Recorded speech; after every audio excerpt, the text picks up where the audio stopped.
Hello and welcome to the Safety Goals Podcast with Justin Torres and Charlie One, presented by InjureFree. This is episode 12 with our special guest, Josh Opiola. Now, usually this is where Charlie would interject with some fun facts and information about Josh, but today he's not here to record this intro with me, but he will be a part of this episode, so it's my duty to make sure that you guys know all about Josh and what he's going to bring to the table. So Josh is an InjureFree team member, and he truly has a great aspect of understanding how sales work and overall just the market of youth sports. He's going to go into just talking about his life, how he grew up around sports. It really did impact him in a great way, and he pushed it on to his kids where they love playing sports. His son plays golf, his daughter plays hockey, and frankly, he's just an absolutely great guest. I know you guys are all going to love him and everything he has to talk about. So without further ado, let's get into the show. Okay, everyone. So we are here with Josh Opiola, and we are excited to have you. It's been a long time coming. We've tried to get this done for a few times, but finally we've got you on the podcast. I know myself and Charlie are super excited to hear all about what you're going to have to say. And the first thing that we always like to start out with our guests is just if you can give our listeners a bit of background on where you've come from, your schooling, and kind of what's led you to where you are now. Certainly. Well, Justin, Charlie, thank you so much for having me. It is my pleasure to be here. I really appreciate it. My background it's kind of interesting how I got here. And I think it kind of relates to a lot of other people who've been in the youth sports world for a long time. Is a lot of us were at a meeting or a registration for their kids at one point or another, and they asked or said something they probably long-term regret, short-term thought they had to say it. And because they asked that question, they were moved into a position where all of a sudden they're doing one thing. The next thing you know is you're, in my case, the president of a hockey association, and also working directly with the USA Hockeys of the world on improving athlete safety and background screening. That's really how I kind of got into the youth sports world. Really helping out with my daughter starting to play hockey.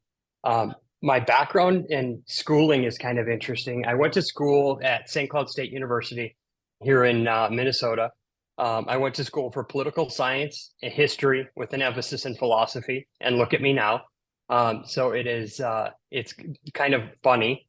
I ran a couple of campaigns right out of school. Realized I was a little too vocal for politics, if you can believe that, and kind of looked behind the curtain, didn't like what I saw, and wanted to move on from there. Have been in sales and software sales and management for 25 plus years now. Yeah, 25 plus years of sales, business development, and leadership. So it's been kind of interesting. And relationships. That's the shortest version. Lots of good people out there that have continued to move around the market, but also, creating those relationships and then maintaining those relationships has been another area where you spent a lot of time, and you've seen a lot of change over that period of time. Oh, yes. It's been really, really interesting watching the dynamics change within youth sports, and especially with those relationships that you mentioned, Charlie. Is you get involved and you get invested with these individuals. There are so many who aren't clients anymore. They are, close friends, where we get together and we just talk about things. And I think that is, that's akin to a lot of the youth sports world. Is we're all very like-minded who want to do the best for the kids. And you say that knowing full well there's a lot of revenue that's attached to youth sports in this country. But the reality is nobody here in this world gets paid a ton of money in the youth service world, and youth serving world. Is we don't. So the vast majority of us are not in here to make billions and billions of dollars. We really want to see kids playing sport. And that has been, one of the biggest contributing factors of why I've made some of these, really close relationships for a long time, is because frankly, it's all about being honest with them on what's real, what's not real, what they need to do, what they don't need to do, as opposed to, oh my God, and, screaming that, the sky is falling every 2 seconds. So that's really kind of what I try to do in most cases, is just, be totally frank with these individuals, especially in the athlete safety world, on things. When I start talking about stuff, you basically have to do a lot of the things that I'm talking about. And Josh, look, a lot of our listeners are going to already have learned in these first, 3 minutes that you are a very intelligent individual who knows what they're talking about. How often do you find it that you go into these meetings, meeting new individuals, that the knowledge basis for them is actually at a lower level than you'd expect for someone who has to deal with new sports? You have to be really careful with this one. The reality is that most of the individuals we talk with and we work with understand that they don't know everything about athlete safety and risk management and the world that is coming around it. So the vast majority of them are wise enough to say, I need some help. How do I do this? What do I need to do? What is the biggest impact that we can do to ensure the safety of our athletes, whether that is reduction of injury or abuse and misconduct in youth sports? Is they really come to myself and a couple others and just say, hey, what do we need to do to improve the process?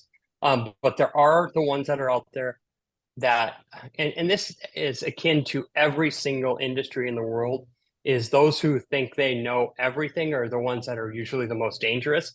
And the ones that, have a tendency to make really rash and quick decisions on processes and changes, but they might not be the right ones. So I really talk to a lot of people that are, very understanding and compassionate, that raise their hand and say, I don't know what is next. How do we make it better? Or what can you do to help us out? And that's, going back to what you said about, the type of people who end up in these leadership positions typically are coming from being a coach or a parent somewhere along the line.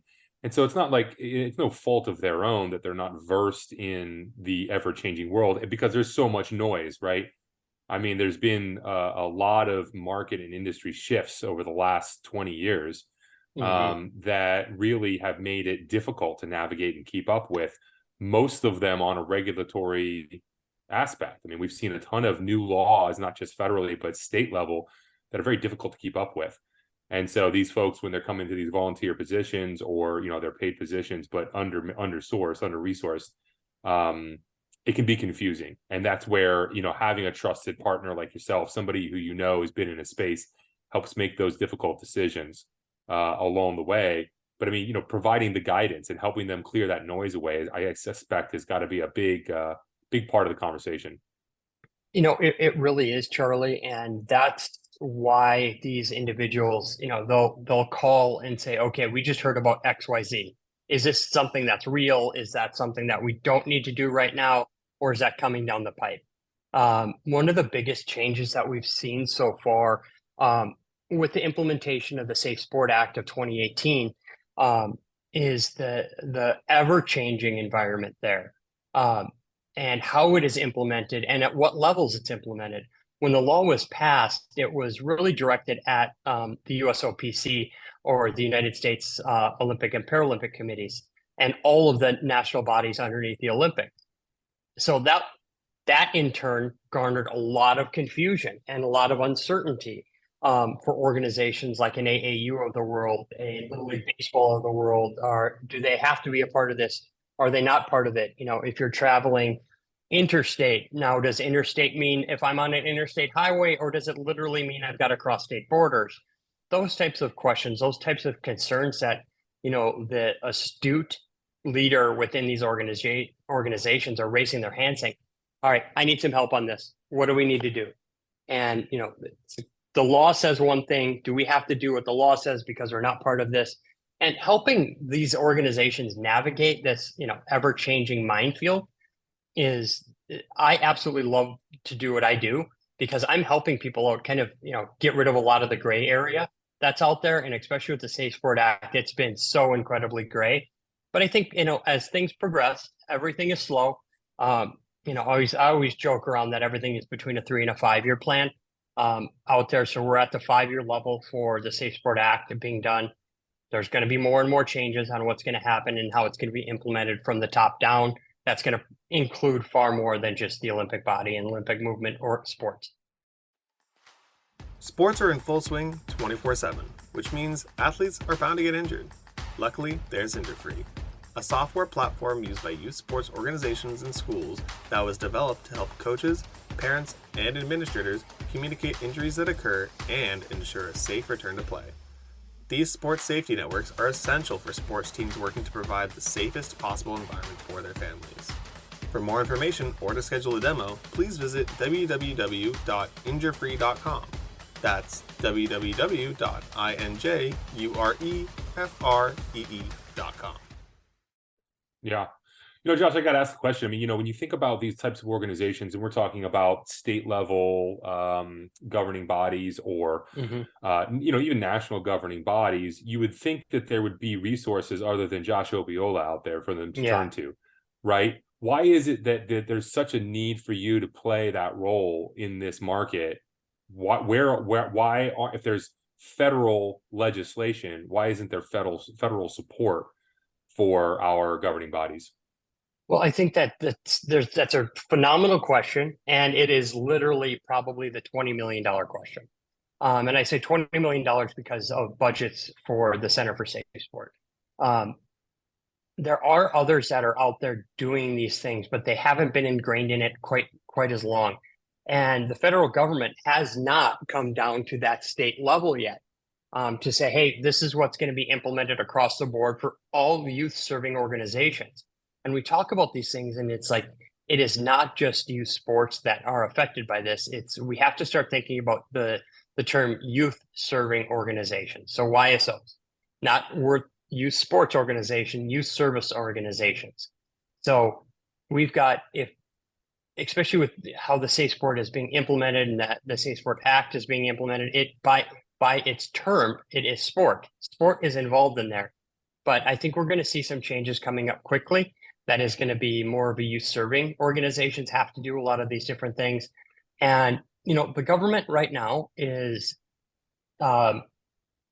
stretched very, very thin. And, everything goes through cycles. And right now, the Safe Sport Act and what's happening right now is not a priority. And on some levels, I can completely understand that.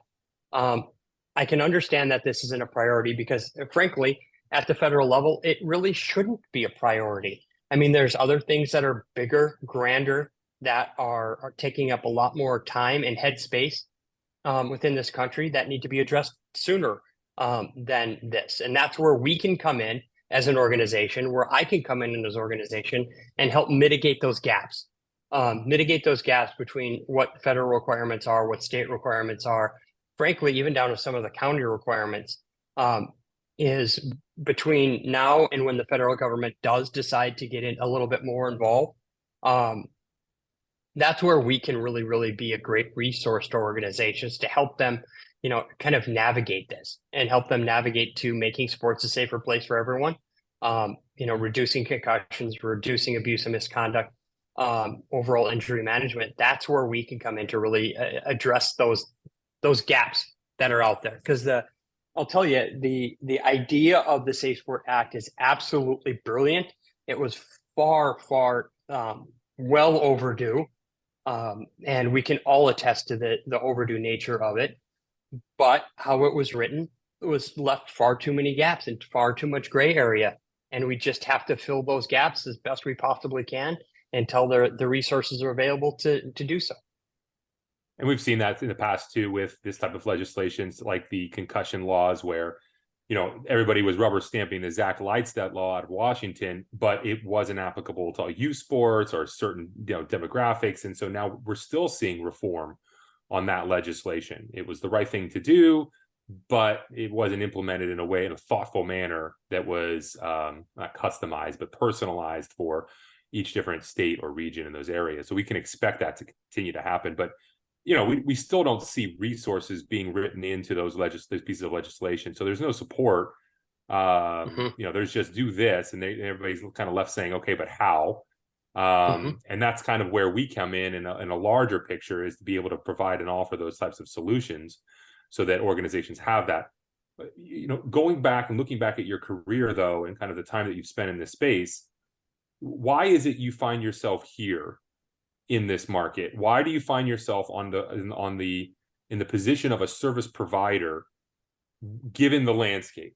You could have had the opportunity to work with state and or national level organizations focusing on sports safety within one channel, one specific area or geographic.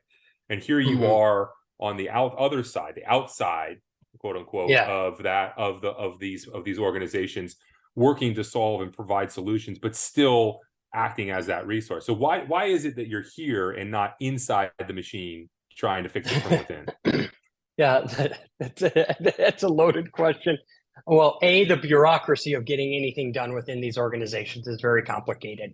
And once you're involved in those organizations, you're kind of backed into a corner on, excuse me, on what you can and can't do. Very simply. You have to answer to multiple different people in order to get anything done. And a lot of these states and a lot of these national governing bodies want to go to an outside resource to have them come in and go in front of these individuals and say, this is what you have to do. Because the person that is in that safety role within the organization can go, I didn't make these recommendations that are going to cost XYZ of dollars. This is what's being asked of us. So the reality is that you can do far more good on the outside of the machine than inside the machine. We can make legitimate change in a much quicker time frame than going from the inside out. We can go from the outside in to make these changes much, much quicker. And in turn, we're going to have sport be much, much safer in the short term and in the long term because of this. So what I've seen is, like, since the beginning of, 2011, 2012, with, the background screening era, okay? That was like big background screening time. So for the last, say, between 2011 or so and 2021, you got 10 years there, background screening was the number one priority. Background screen, everybody. We're starting to see kind of this kind of flux away from it. And I don't want you to misunderstand. Background screening is very, very important. Okay. Background screening is an important part of the athlete safety program to ensure that you're getting the right coaches with the right character out onto the pitch, out onto the ice, out onto the field in order to manage these kids. But you have to ask yourself what the goal is. What's the goal of our organization? What's the goal of InjureFree? What's the goal of the Center for Safe Sport? What's the goal of, US youth soccer? What's the goal of USA hockey? The goal is to increase revenues, increase participation, not necessarily in that order, and provide a safe environment for these individuals to play. And in order to truly ensure that you're getting a safe environment for these individuals to play, background screening is going to do a part of it. That's going to check a box. But how you're going to make serious change is on the education piece, is educating parents and coaches. And I say parents first because the number one missing component in youth sports is the parental education on all levels, from the U6 kids playing their first time soccer, getting a parent educated on what proper conduct, proper behavior is, what good injury management is. If your kid gets hurt, what do you need to do? Because as much as we try to do this, kids are still going to get hurt in sports, no matter what, no matter how. They're going to get hurt running in the backyard. It does happen. But what we're seeing is that education portal and that education portion is how we make significant change. Background screening in conjunction with, like, what the Safe Sport's doing on Safe Sport education, their 4-step process on educating the parents, getting these individuals out there. And so we're not putting all of the effort and all of the responsibility on the coaches. Parents, administrators all need to take a little bit more accountability on this. And the more educated the parent is about this, the better the overall health of youth sports is going to be. And that's a broad stroke too, right? When we've got so many different parents out there and you've got new parents coming in every year that have never been participating in this, and many of them never played sport before, so they have no familiarity. I mean, that's something that just from a system foundation, needs to be laid, and we can build upon that with more refined programming for specific nuance, but really it's that educational piece that's got to be the base of that. And it's not the letter of the law, right, that needs to be delivered. No. It's the intent. We can't just have these check boxes. We've got to have folks actually participating in knowledge transfer in order for it to be successful. 100%. So Josh, I want to ask, obviously you just mentioned, the involvement and awareness to be educated as a parent is something that is extremely important in the youth sports market, but you've been working in the youth sports market for a while. And in that time, I'm wondering, is there something that was like your biggest eye opener? Because you said that what you do is essentially try and hold these people's hand through the, the minefield, but that does mean that you had to go through that minefield on your own. In that time, was there something that really just popped that you now take with you and make sure that every single client is aware of and you think is kind of your holy Bible that you're going to follow for it? There's actually been a couple of instances that have done it. One is really, really digging into the Safe Sport Act of 2018 and reading that law, reading it, understanding it, reading it 5 or 6 different times to really understand it, and went, oh, that was my response, was, oh, because I'm a relatively intelligent person when it comes to this side of sports on athlete safety and abuse and misconduct prevention. When I read it and I went, oh, like that, I'm like, okay, if somebody who's never been exposed to this before has to read this law and then has to implement this, they're not going to have any idea what they're doing. No clue. And chances are, they could make a catastrophic mistake, okay, because they just made a simple error in what they thought the law was. And usually it's not that big. But when I read it, I went, oh my God, there was just my brain exploded and said, here's an opportunity to go out there and educate. Again, dummy everything down.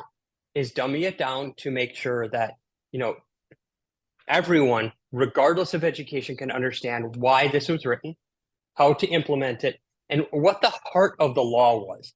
Not how it was written, but what the heart of the law was. The heart of the law is written that it is, we want to educate coaches to prevent abuse and misconduct within youth sports. Okay, that's it. If you see something, report it. It has to be reported and it has to be investigated. These are all things that are super important, regardless of if you're part of an Olympic movement sport or not. This should be implemented at every single level. If you see something that, I've always used the gut check. And whenever I've given these talks, is like, okay, how, somebody will always raise their hand. How do you know? And the answer is if it looks like it's making you uncomfortable, chances are something's wrong. Because the people that are seeing this, chances are their parents, and they're going to go, ooh, just get that bad feeling. Trust that bad feeling. And, text in, say, hey, I just saw something that I really don't know what it was. It's like seeing a UFO, right?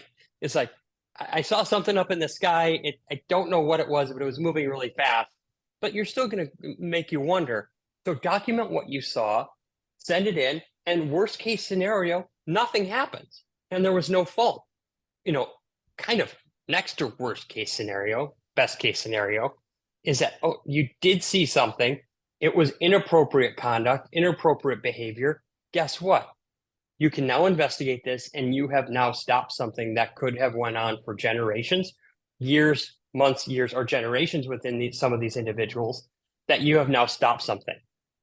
So you have prevented something horrific from happening from a kid that will then be able to play sport and nothing happened because of it. So that's really the gist of it. And it's so funny, Josh, too, because I was going to say, Justin, those social environments too that you're describing, the parents being educated on how to look for grooming behaviors, for example, right? I mean, that's something that has to come through education, like you said before. But the gut check feeling as a parent, you see something, you're like, why wouldn't you say anything? And it's those, well, they're another parent on the team, or it's the coach who, is just out there volunteering, or there's a lot of these secondary circumstances that we run through our head that kind of justify, or maybe if it happens again, I'll say something type of situation, right? Yep. But it's always it's those social hesitations that are really the open door that the environment is being created in. I mean, we're allowing for these things to happen. It's like that saying, you become what you allow. And Yep. if we allow this type of behavior, then that's the type of environment that this is going to become, where these child abuse happens. We have sexual predators in the market, in the space. We know that they're out there right now. And we're trying to do everything we can to prevent that. But it's the see something, say something mentality that is difficult to employ.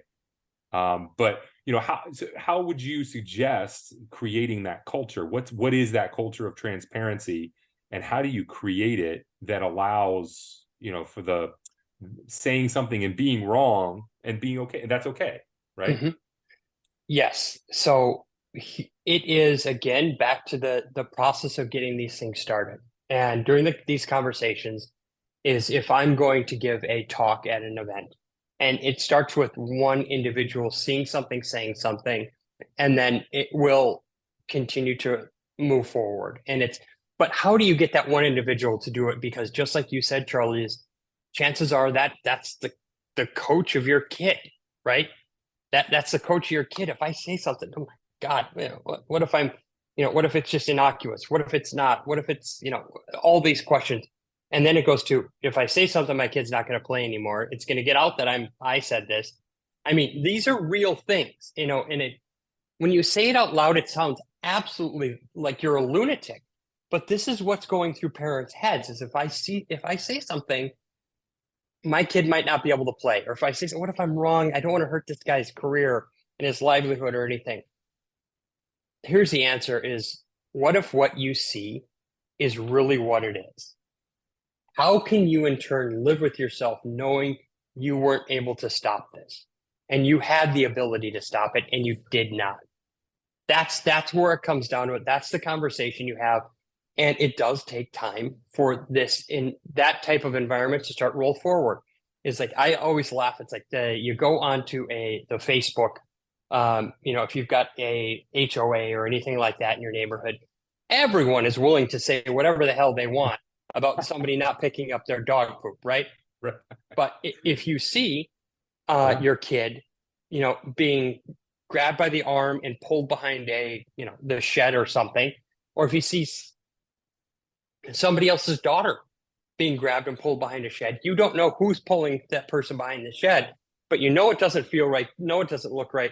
It's like, just say something. You don't necessarily have to get involved. Worst case scenario, you dial 911. Let the police handle these things.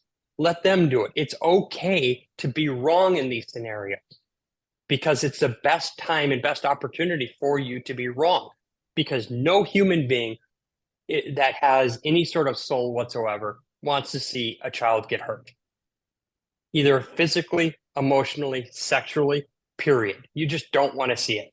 I mean, for God's sakes, I can't even watch movies where kids are kidnapped or anything like that. That's who I am. But there's other people that are out there that they're okay with some of these things, and it's not. We have to start bridging that gap between, it'll be just fine, to, that's not right. That is not right. That's not how you treat kids. That's not how you treat anybody. You see a fight. Are you going to see a fight and not break it up? I'm not going to break it up if there's two guys going at it, but I'm calling the cops. So it's okay to be involved at that level. Not many youth sports administrators began their careers with the dream of negotiating insurance rates. Most have the love and passion for the game and saw it as a way to inspire the next generation of youth athletes. However, nowadays insurance can be the single greatest cost for a youth sports organization. At American Sports Insurance Services, we've done the work for you and created the single most comprehensive youth sports insurance program on the market. We did it by aggregating the largest youth sports injury database in the world. Let us do the heavy lifting and represent you for all your risk management needs. For more information or to get a quote, visit www.getamsis.com. That's www.getamsis.com. And that's the smart move because look, at the end of the day, like you said, you could always call 911, and the idea of 911 is that you're able to continue to report something with an anonymous, intent. You don't want to be held Mhm. responsible for your words, but you do want to make sure that what you're doing is taken care of and, checked up Yep. on. So in the Yes. youth sports market, if you're not going to go to 911, are Mhm. these all going to happen to just directly correlate with the, school or the organization? Do you know who you report to? And are you able to keep these things anonymous in-house, or do you have to go to a third party like, the police if you're going to have to report and remain anonymous? Because you're absolutely right that the fear for your own child's ability to continue to play with possibly their friends, other teammates that they've gotten to, really enjoy, being a part of a sport that they really enjoy. Those are things that you as a Mhm. parent would never want to take away from your child. But at the end of the day, you're right. If you were to report that and it was correct, you were going to feel 1,000 times better about having Mhm. reported it and taking your child out of that scenario and environment.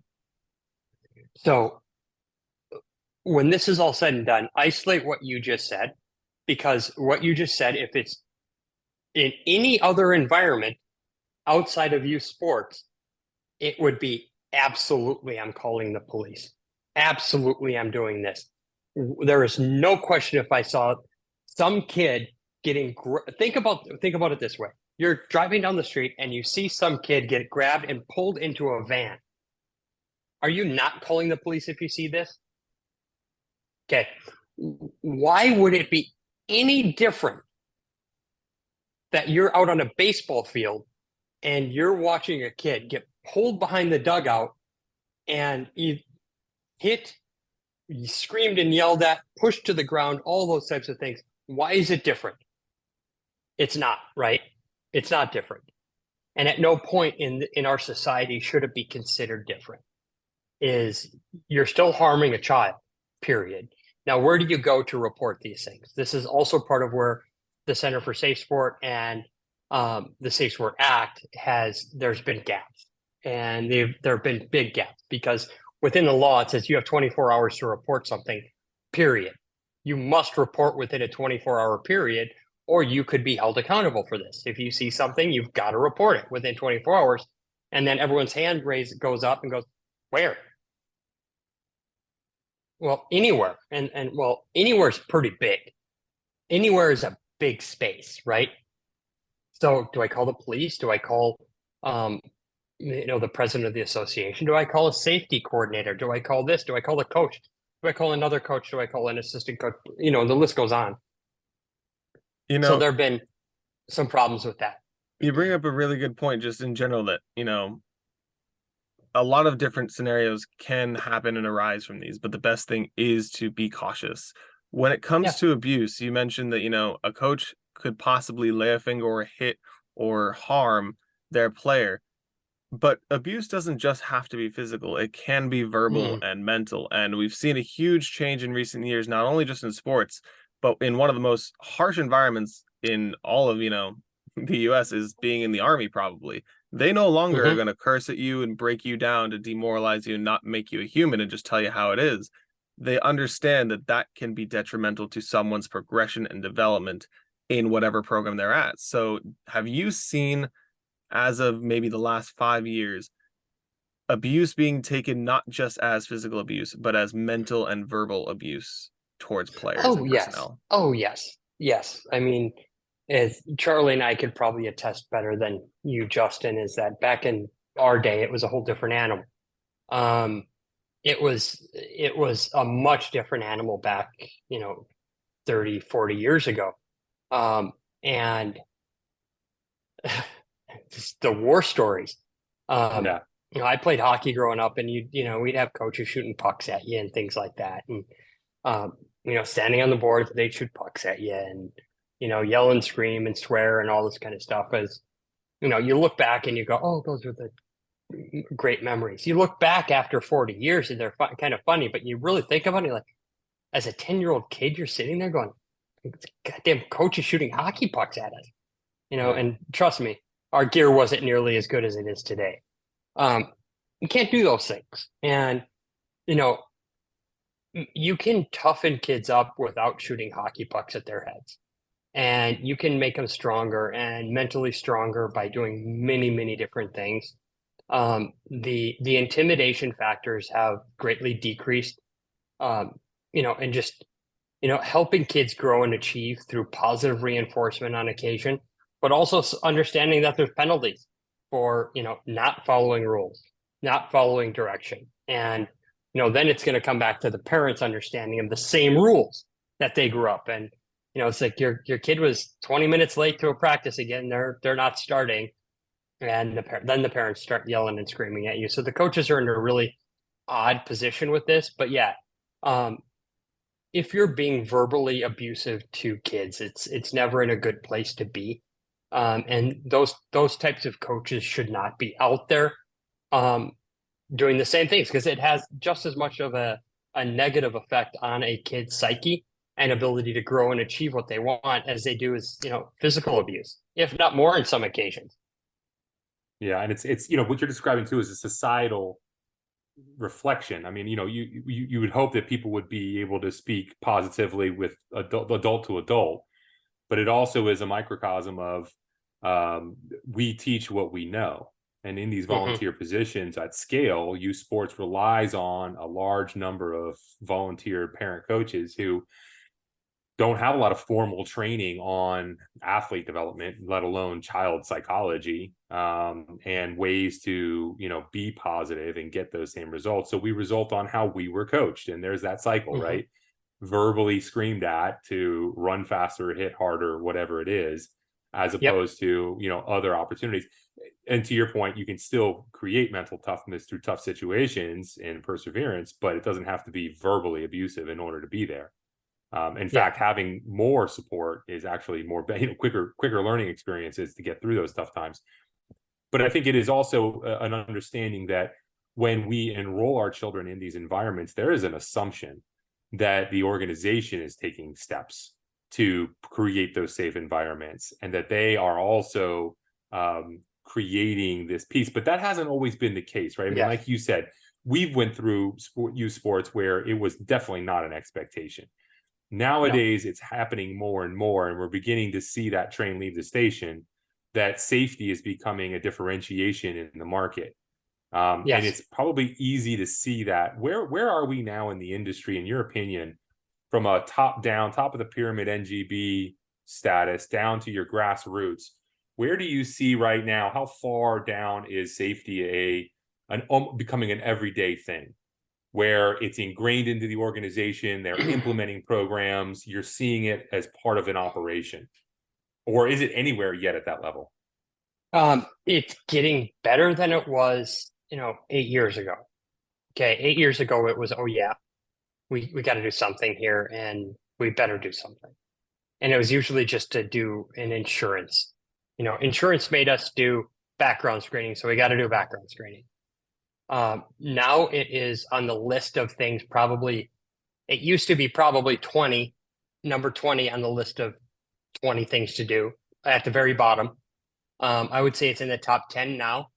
But if you look on a lot of these organizations' websites, big and small, regardless, you probably would be hard pressed to see on somebody's front page of their website that athlete safety is their priority.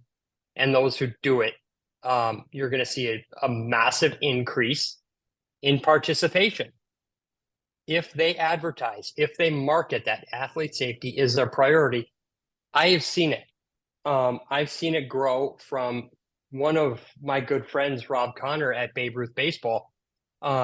We had a conversation years ago when I was at Sports Engine, and he sat down and he's like, we have got to make wholesale changes to what we're doing.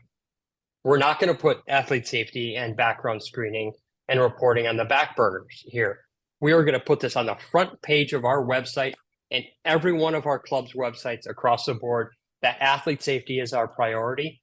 They increased participation numbers year over year because of this. And Babe Ruth Baseball has grown when they were kind of stagnant, if not dropping a little bit. Their programs have grown because they have taken, a serious stand that athlete safety is a huge thing. USU soccer is doing the same thing. They are making a stand that says athlete safety is a priority. Can they do better? Of course. Should we do better? Of course we should. It should be as important within youth sports organizations as where you're getting your uniforms and how you're signing your kids up to play. It should be one, then the other. You're signing your kids up, great. You just send your kid up for, U6 soccer. This is your first time in soccer. Little Kickers program, that's great. Here you go. As a parent, watch these 2 5-minute videos on what you should do. End of story. It should be all part of it. Because once you start that, it's going to be ingrained into these kids' heads, ingrained into the parents' heads, that this is where their expectations are for safety and education within their specific sport. Hi, my name is Charlie Wund, and I'm the CEO and founder of the Agency for Student Health Research. When I started the company over a decade ago, I aimed to help reduce injuries within youth sports. Since then, InjureFree was created as a risk management software platform and has grown to become one of the leading injury reporting platforms used by thousands of athletic organizations and schools nationwide. Our expansive education library and reporting technology provides the tools administrators need to take the pain out of risk management. As a former high school athletic director and youth sports organizer, I understand the regulatory compliance requirements and need for individual accountability. Our goal is to provide a service that does better than checking the box. For more information or to schedule a demo, please visit www.injurefree.com. That's www.injurefree.com. Now, Josh, I think one thing that is a really cool perspective that's a little different from, most of our guests that we've had on this show is that you deal with pretty much everyone in every sport that you could think of. I mean, you've talked to us about sports before in different team meetings that I didn't even know existed until you brought them up. So one of the interesting questions that I like to ask, and I think for you is going to be a kind of a cool answer, is do you see that there is a particular sport that when you go into these meetings, you think is really at the forefront of injury management and prevention? On injury management prevention, yes. Football is hands down the one that is paying closest attention to this.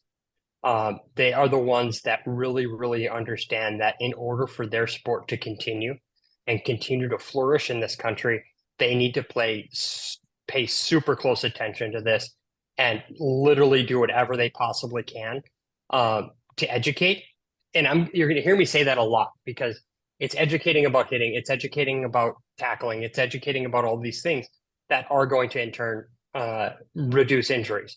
And whether it's like Charlie said, when I saw some of this data that we have on football, I'm looking at it go, oh my God. So if you just change positions once a game, the potential for injury decreases by 70% because you're not just doing the same thing over and over again.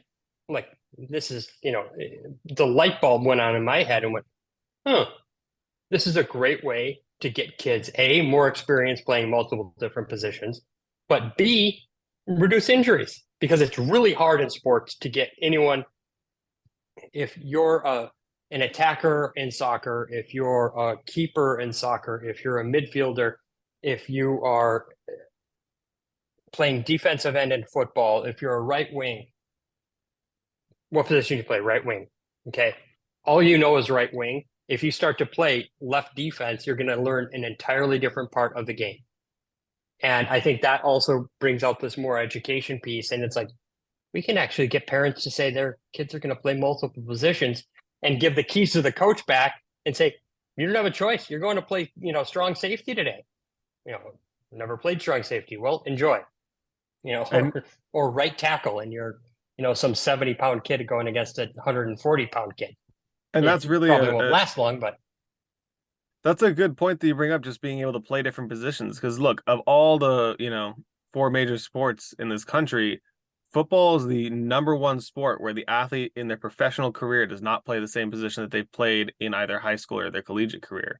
So it's very uncommon to see that in other sports. If you're a pitcher in baseball, you're going to be a pitcher throughout and through. If you're a center in basketball, hate to break it to you, but you're probably not shrinking down to be a point guard anytime soon. I get that the game and that has changed, But football, getting to play other positions and learning other skills, one, not only prevents injuries, it strengthens other muscles that you wouldn't use in certain positions. And truly, when you expand your repertoire, you're only elevating your chances to go up to the next level and be effective. 100%. And understanding the game, right? You have understanding different aspects of the game, how the offense moves together or the defense works together, those types of things as well. There's so many benefits. I mean, I think it's just that starting point, right? I mean, what is the biggest limitation in your mindset? Why aren't, if this is where everybody's headed, right? If this is what the future holds and all the benefits that come out of doing these things, why aren't more people doing them? Or are we in this renaissance right now? I think we're kind of in a renaissance where we have the ability to kind of it is a bright, brave new world for organizations. And we really need, what our job should be is basically going out and marketing. This is the wave of the future. And if you want to continue to grow your sport, this is what you need to do. And this is how we can help you do it. It's not that hard, and it's getting the parental buy-in. And most parents are going to buy in. Takes time. It takes time for them because it is a shift in thinking on every aspect of what we're talking about. Every single aspect of what we're talking about is a shift in thinking from the parent side, from the coach side, from the administrative side. The administrators need assistance to get the word down to their parents and players. They need help. They're understaffed. Their revenues are short. They never have any money. So we need to be there to help them with some of these gaps. If they're coming to help, we're helping them with a few things. They're going to help us with a few things as well.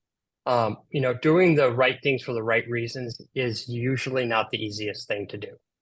So when you do the right things for the right reasons, it takes some heavy lifting. And, everyone says yes when you talk about this until you come to a point where it's like, okay, we need to implement.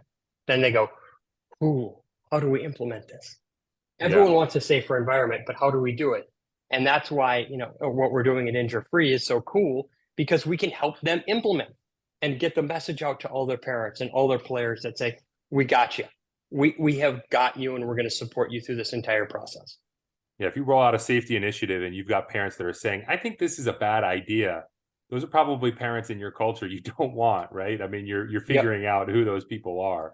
But you're right. I mean, that's going to be such a small number at the end of the day that the new parents you will attract will dwarf what you may lose from anything that's systematically improving child safety, right? I mean, that's 100%. Yeah, that is 100% the goal, and it's the reduction of injury, elimination of abuse in sports at all levels. Is, I would say, elimination of injury, but we all know that won't happen because it can't happen. But what we can do is we can eliminate abuse and misconduct in sports. That is something you can have a tangible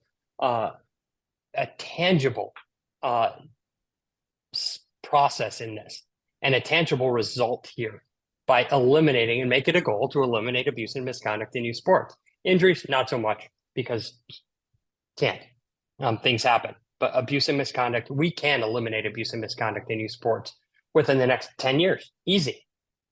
Yeah.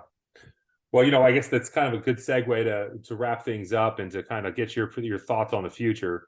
But we always like to end with if you could snap your fingers and overnight and have one change be impacted or be implemented, or whatever the term is, on a broad scale, what would that one change be? What is the one thing that you'd like to see happen immediately?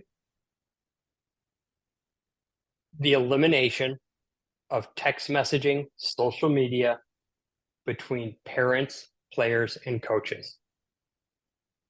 And is that all three, or is it one-to-one direction that you're looking for? So all you're three. Looking for, just get rid of it all within youth sports. Is that there should be zero contact between a parent and another player, a coach and a player, a coach and a parent, with regards to anything outside of you. Actually, forget it. There's other mechanisms to communicate that are out there that are very good and very safe and very easy to do.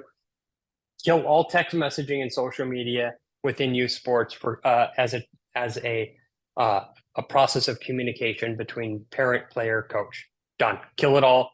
And by doing that one little thing, we'll probably eliminate 80 to 90% of abuse and misconduct in sports. Certainly closes a door pretty quickly, doesn't it? If that door isn't open, then, Yep. Yeah. You don't even want to see the statistics on that, on how these things start.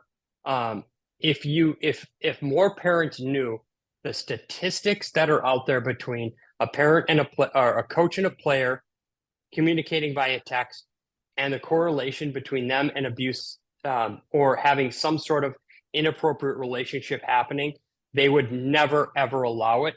But every parent that I've known and I've talked to is like, oh no, it's fine. It's just, it's Coach Jimbo. Okay, Coach Jimbo's a great guy. You don't want him texting your 14-year-old daughter at 9:00 at night on a Saturday, just as much as you wouldn't want your same 14-year-old daughter's math teacher texting your daughter at 9:00 on a Saturday night. Right. Yeah, exactly. Period. Yep. I like it. Well, it sounds like something we can implement from a policy perspective and certainly recommend, but it's always lead people to the water, right? You can't always make them drink. Yep. So we'll get It's too damn easy. Yep. Too easy. Awesome. Well, Josh, we love you. We appreciate you, my man. Thank you for spending some time, and we'll be out there. Happy to do it. Take care. Yep. Thank you, Josh. We would like to thank you all for listening to today's episode of the Safety Goals podcast, presented by InjureFree. I'm your host, Justin Torres, and a big thanks to our special guest. And also, thanks to my co-host, Charlie Wund. To listen to other episodes of the Safety Goals podcast, check us out on Spotify, Apple Podcasts, YouTube, or wherever you listen to your podcasts.